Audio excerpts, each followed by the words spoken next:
देख रहे थे ना कि कौन कौन इलेक्शन में पार्टिसिपेट कर सकता है, कौन कौन इलेक्शन में खड़ा हो सकता है, लड़ सकता है। इलेक्शन कमीशन जो है इलेक्शन करवाती है।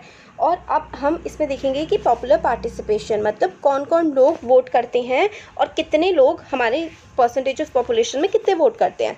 तो दूसरा वे ये चेक करने का होता है कि भाई किस तरीके से चल रहा है देश में सिस्टम, कि पॉपुलर पार्टिसिपेशन कैसा है, मतलब इलेक्शन अनाउंस हो गए हैं, उसके बाद कितने लोग वोट देने आ रहे हैं।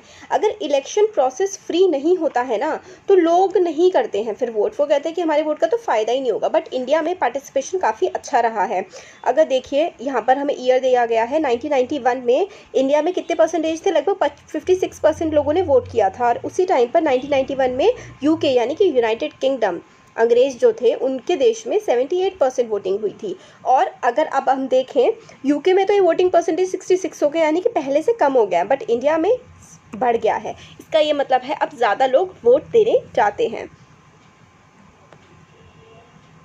तो ये पीपल्स टर्नआउट है। तो पीपल का पार्टिसिपेशन मतलब लोगों का पार्टिसिपेशन इलेक्शन में जो है मेजर किया जाता है, उसको हम लोग जो है वोटर टर्नआउट कहते हैं। वोटर टर्नआउट का मतलब है कि जितने लोग वोट दे सकते हैं, सपोज करिए 100 लोग वोट दे सकते हैं, उन 100 में से कितने लोग वोट देने एक्चुअली आ रहे हैं उसको हम लोग वोटर टर्नआउट कहते हैं। तो सपोज करिए कि 100 लोग वोट देने के लिए एलिजिबल है, उसमें से अगर 66 लोग वोट एक्चुअल में दे रहे हैं, इसका मतलब है कि वोटर टर्नआउट जो है वो 66% है। तो 2015 के जो हमारे देश के इलेक्शंस हुए थे उसमें वोटर टर्नआउट 66% रहा था।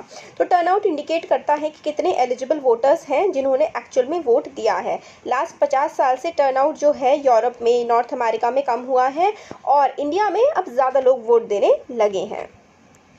सेकेंड पॉइंट आता है जो इंडिया के पुअर लोग हैं, इलिटरेट लोग हैं या फिर अंडर प्रिविलेज्ड पीपल हैं, वो ज़्यादा मतलब नंबर में वोट देते हैं as compare to rich and privileged people. Privilege मतलब जिनके पास सारी सुख सुविधाएं मुहैया होती हैं उनको प्रिविलेज्ड लोग कहा जाता है। तो हमारे देश में जो गरीब हैं या अनपढ़ लोग हैं वो ज़्यादा वोट देने जाते हैं एज़ कम्पेयर टू जो लोग अमीर हैं उनके। और कंट्रास्ट देखा जाता है वेस्टर्न डेमोक्रेसी में, इसका कंट्रास्ट का मतलब होता है इसका उल्टा। वेस्टर्न डेमोक्रेसी जैसे कि यूके, यूनाइटेड किंगडम हो गया, यूएसए हो गया और फ्रांस वगैरह, यहाँ पर जो रिच लोग हैं ना, पढ़े लिखे लोग हैं, वो ज़्यादा वोट देने जाते हैं बजाय कि गरीबों के। इंडिया में ये चीज़ उल्टी है, इंडिया में गरीब लोग ज़्यादा वोट देने जाते हैं एज़ कम्पेयर टू अमीरों के। सबको वोट देना चाहिए, वैसे हमारा अधिकार है ये। तो देखिए कॉमन पीपल जो होते हैं इंडिया के attach lot of importance to election, मतलब इंडिया के लोग बहुत ज़्यादा इलेक्शंस की बातचीत करते हैं। आप लोग देखे होंगे आपके पापा या मामा और चाचा सब लोग मिलके, जितने भी बड़े आदमी होते हैं, ये कॉमन क्या बात करते हैं, पॉलिटिक्स की बातें, पार्टी की बातें, इसी तरीके की बातें होती हैं। यानी कि हमारे देश में पॉलिटिक्स और इलेक्शंस काफ़ी ज़्यादा इंपॉर्टेंट होते हैं। They feel that through elections they can bring pressure on the political parties to adopt policies and programmes favourable to them. तो कॉमन पीपल को ये लगता है कि भाई इलेक्शन के थ्रू ही वो अपनी बात मनवा सकते हैं और पॉलिटिकल पार्टीज़ पे प्रेशर बना सकते हैं। तो और फिर उनको फील होता है कि vote matters in the way they things are run in the country, मतलब उनको लगता है लोगों को, कॉमन पीपल को कि भाई उनका वोट बहुत इंपॉर्टेंट है और उनके वोट से बहुत असर पड़ता है। इंटरेस्ट जो है ना वोटर्स का इलेक्शन की एक्टिविटीज़ में वो काफ़ी ज़्यादा बढ़ा है। मतलब जैसे जैसे साल बढ़े हैं ना उसके साथ साथ ही इलेक्शंस का में लोगों का पार्टिसिपेशन भी काफ़ी ज़्यादा बढ़ा है। 2004 के इलेक्शन में more than 1/3 voters took part in the campaign related activities. मतलब अगर 100 लोग हैं ना टोटल देश में तो 33 लोगों ने इलेक्शन की जो रैली वैली होती है ना उनमें पार्टिसिपेट किया। तो 33% लोग तो इन सब चीज़ों में ही पार्टिसिपेट करते हैं। और हाफ ऑफ द पॉपुलेशन जो है वो खुद को कहती है कि मैं इस पॉलिटिकल पार्टी को पसंद करती हूँ या फिर उसकी मेंबर हूँ। और हर 7th पर्सन जो है वो मेंबर है पॉलिटिकल पार्टी का। तो इसमें यह मतलब है कि 2004 के इलेक्शंस में लगभग 33% लोगों ने तो रैलियों में पार्टिसिपेट किया था। और लगभग 50% पॉपुलेशन जो है वो कहती है क्लोज टू वन और अदर पॉलिटिकल पार्टी की। 50% पॉपुलेशन कहती है कि मैं इस वाली पार्टी के इस वाली पार्टी के क्लोज हूँ। और हर सातवां इंसान ना हमारे देश में वो एक पॉलिटिकल पार्टी का मेंबर है। तो those who participate in India election activity, तो देखिए यहाँ पे हमें ना ये वोटर टर्नआउट दिखाया गया है कि अपर कास्ट में वोटर टर्नआउट होता है 56%, ओबीसी में 58, एससी में 60 और एसटी में 61। तो देखिए वोटर परसेंटेज जैसे जैसे वल्नरेबिलिटी मतलब गरीबी या फिर जो पढ़े लिखे नहीं होते हैं वो बढ़ते जाते हैं अलग अलग कास्ट में, उनको मतलब ज़्यादा वोट देते हैं। और ये इसकी एकदम उल्टी चीज़ हमें देखने को मिलती है यूएस में। जो वाइट लोग हैं, अमीर लोग हैं, वो 60% वोट देते हैं और ब्लैक 56 और हिस्पैनिक जो हैं वो 28, मतलब जितने गरीब हैं लोग उतना ही कम वोट देते हैं। इंडिया में उसका उल्टा है, गरीब लोग ज़्यादा वोट देते हैं। तो ये कुछ चीज़ें हैं। अब फोर्थ पॉइंट आता है, those who participate in any election related activity, ये वाला है ना। तो काफ़ी सारे लोग इलेक्शन रिलेटेड एक्टिविटी में पार्टिसिपेट करते हैं। तो इलेक्शन में पहले इतने 8% ने किया था और अब 32% लगभग लोग इसमें पार्टिसिपेट करते हैं इलेक्शन रिलेटेड एक्टिविटीज़ में। 2004 का, अब तो और बढ़ गया होगा। अब आता है एक्सेप्टेंस ऑफ इलेक्शन आउटकम। तो इससे पहले वाला जो पार्ट था उसमें हमने देखा कि किस तरीके से लोग इलेक्शन में पार्टिसिपेट करते हैं। अब पार्टिसिपेट कर लिया, वोट दे दिया, अब जो रिजल्ट आया क्या लोग उसको एक्सेप्ट करते हैं? तो हमारे देश में तो हाँ, काफ़ी हद तक काफ़ी उसको अच्छे से एक्सेप्ट किया जाता है। तो फाइनल टेस्ट जो होता है फ्री और फेयर इलेक्शन का, वो ये होता है कि उसका आउटकम क्या है, कि भाई जो आउटकम आ रहा है वो क्या लोगों के अकॉर्डिंग आ रहा है जैसा लोग चाहते हैं, और क्या जो रूलिंग पार्टी है अगर वो हार गई है तो क्या सत्ता छोड़ने के लिए तैयार हो जाती है और नई पार्टी वहाँ पर आ जाती है। तो हमारे देश में तो ऐसा होता है। तो अगर इलेक्शंस फ्री और फेयर नहीं होंगे ना तो हमेशा जो पावरफुल होंगे ना वही पार्टी में आएंगे, और ऐसी सिचुएशन में जो रूलिंग पार्टी होगी जो सत्ता में होगी वो कभी हारेगी ही नहीं। यूजुअली क्या होता है, जो लूजिंग पार्टी होती है does not accept the outcome of a rigged election. तो रिग्ड इलेक्शन का मतलब होता है जैसे कि पोलिंग बूथ था, उस पर जा करके कुछ लोग चले गए और ज़बरदस्ती एंटी वोट मतलब अपनी पार्टी के फेवर में वोट डलवा दिए, तो ऐसे इलेक्शंस को कहते हैं कि इलेक्शन में रिगिंग हो गई है।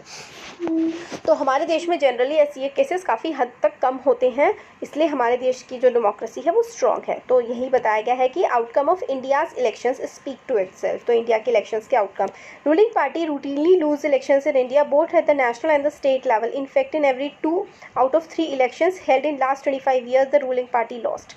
तो देखिए हमारे देश में जो सत्ता में पार्टी होती है वो हारती है। इससे ये समझ में आता है कि भाई सही काम चल रहा है देश में, क्योंकि लोग जिसको पसंद कर रहे हैं वही जीत रहा है। क्योंकि अगर सिर्फ रूलिंग पार्टी जीतती जाएगी तो दूसरी पार्टी सत्ता में आएगी नहीं। इसका मतलब क्या है कि कुछ ना कुछ गड़बड़ी है ना, कुछ तो गड़बड़ है। तो यूएस में जो इनकम्बेंट का मतलब जो सिटिंग होता है, जो इस टाइम पावर में होता है, जो सिटिंग MP MLA होते हैं ना और प्रेसिडेंट होता है, वो यूएस में तो काफ़ी कम हारते हैं, बट इंडिया में लगभग आधे से ज़्यादा 50% MP MLA जो इस आज पावर में हैं वो उनको अगले 5 साल में पावर में नहीं रहते हैं, वो हार जाते हैं।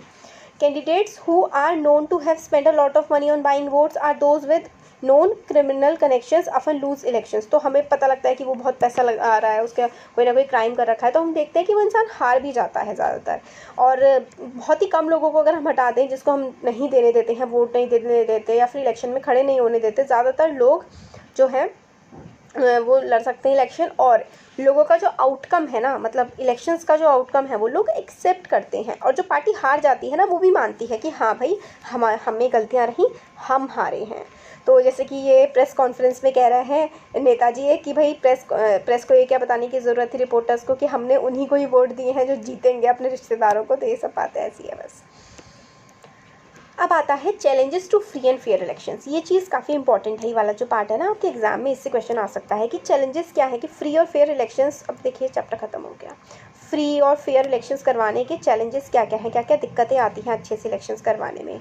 All this lead to simple conclusion कि इलेक्शन जो है ना इंडिया में वो बेसिकली फ्री है और फेयर है। मतलब जो पार्टी सत्ता में है वो हार सकती है, और लगभग 50% MP MLA हार जाते हैं। तो इसका क्या मतलब है? इसका यही तो मतलब है ना कि सही तरीके से काम हो रहा है, क्योंकि उनके पास तो ताकत थी, वो चाहते तो वो हारते ही नहीं, बट वो मानते हैं वो हारते हैं और अपनी कुर्सी भी छोड़ते हैं। तो इसका मतलब है इंडिया में जो इलेक्शंस हैं वो सही तरीके से हो रहे हैं।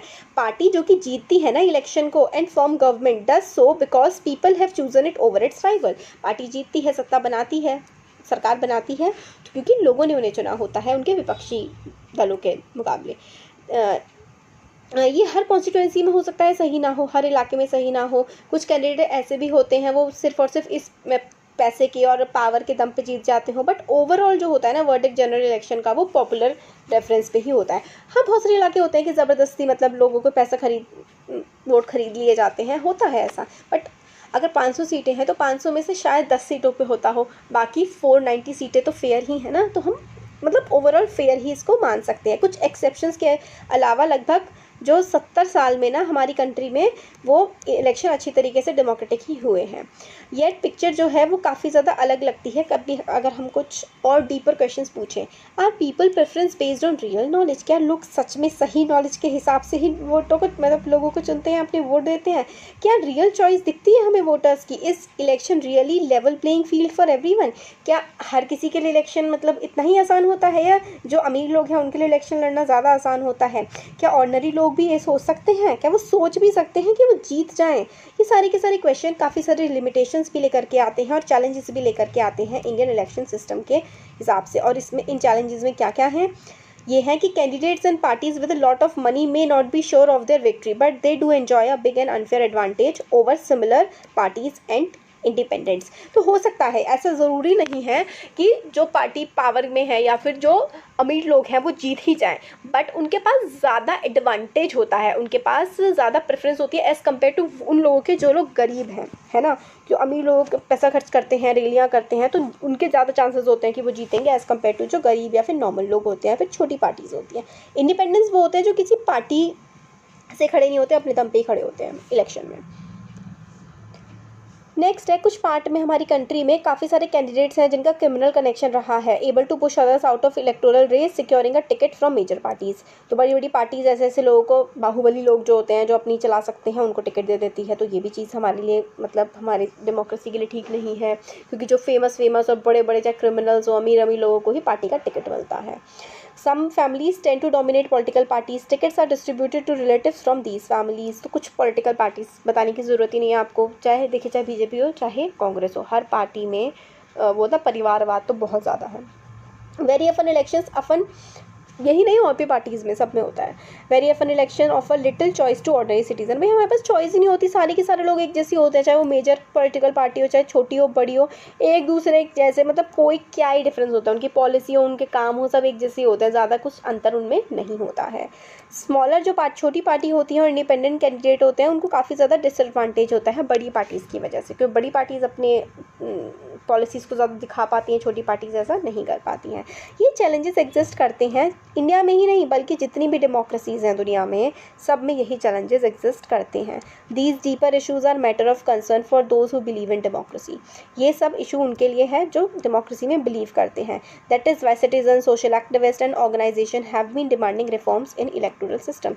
तो सोशल एक्टिविस्ट जो जिनको फ़र्क पड़ता है कि ये सब चीज़ें ठीक नहीं है, तो वो रिफॉर्म्स की भी मांग करते हैं। क्या आपको लगता है रिफॉर्म्स आने चाहिए? और जो ऑर्डिनरी सिटीज़न है, आप जैसे आप हैं, मैं हूँ, हमें क्या प्रॉब्लम आ सकती है इलेक्शन में खड़े होने में, है ना। तो ये सारी चीज़ें सोचने की बात है।